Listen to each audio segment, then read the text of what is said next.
روایت موجود ہے. یہ ہمارے غیر ہم پر اعتراض لگاتے ہیں کہ جناب شیعہ صحابہ کرام کو نہیں مانتے. اللہ لعنت کرے اس بے غیرت پر جو نبی کے صحابہ کو نہیں مانتا. بڑا کتے کا بچہ ہے وہ بے غیرت جو مصطفیٰ کے صحابہ کو نہیں مانتا. بندے کہتے ہیں جی آپ کے ذاکر کہتے ہیں کہ صحابہ کرام رسول کو میدان میں چھوڑ کر بھاگ گئے. وہ کمینے رسول کو صحابہ چھوڑ کر نہیں بھاگے تھے، منافق چھوڑ کر بھاگ گئے.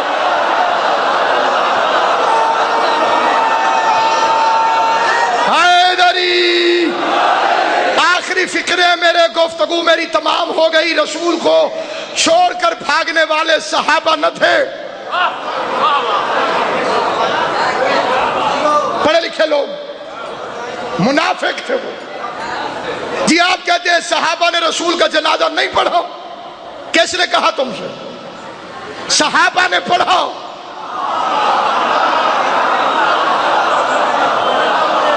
یہ گرمی قیامت کی گرمی سے بچائے گی. صحابہ نے جنازہ رسول کا پڑھا، منافقوں نے نہیں پڑھا. اب کیسے پتہ چلے صحابی کون ہے منافق کون ہے؟ میں اپنے گھر کا واقعہ سناتا ہوں. قبلہ باول تاب شاہ جی تشریف فرمائے، قبلہ لیاقت صاحب تشریف فرمائے. دونوں امام حسین علیہ السلام کے منظور نظر مداح ہیں. جسے میری آواز سمجھ آ رہی ہے میں اس کے سامنے فکرہ کہتا ہوں.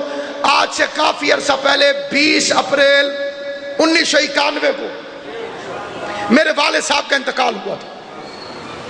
مجھے آج تک یاد ہے کہ کس کس نے جنازہ پڑھا. جو آئے تھے وہ بھی یاد ہیں، جو نہیں آئے تھے وہ بھی یاد ہیں. ملتان اور سرگودے کی ثقافت میں فرق نہیں. ہماری ثقافت یہی ہے کہ جو جنازہ پڑھنے آئے اس کا غیرت کا ادھار ہوتا ہے اور شریف ادھار اتارتے ہیں. جو نہ آئے اس کا بھی قرضہ ہوتا ہے، اس کا قرضہ بھی اتارا جاتا ہے. میں 200 میل دور پھر رہا ہوں، اطلاع آتی ہے فلاں صاحب فوت ہو گئے. مجھے یاد آتا ہے یہ تو میرے والد کے جنازے میں آیا تھا. میں اس کے جنازے میں پہنچ جاتا ہوں. سفر بھی نہیں دیکھتا، فاصلہ بھی نہیں دیکھتا، دوری بھی نہیں دیکھتا.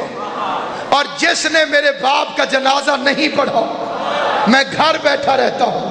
لاش دروازے سے گزر جاتی ہے، میں جنازے میں نہیں جاتا. جس نے نبی کا جنازہ پڑھا تھا علی مدینے سے مدائن گیا. جسے سمجھ آئے وہ میرے ساتھ بولے. علی مدینے میں تھا، سلمان مدائن میں تھا. علی نے فاصلہ نہیں دیکھا، علی نے سفر نہیں دیکھا، کیونکہ اس نے نبی کا جنازہ پڑھا تھا. علی نے مدینے سے مدائن جا کر سلمان کا جنازہ پڑھا. اور جس نے نبی کا جنازہ نہیں پڑھا تھا مدینے میں اس کی لاش گلیوں میں کتے گھسیٹ دے رہے ہیں.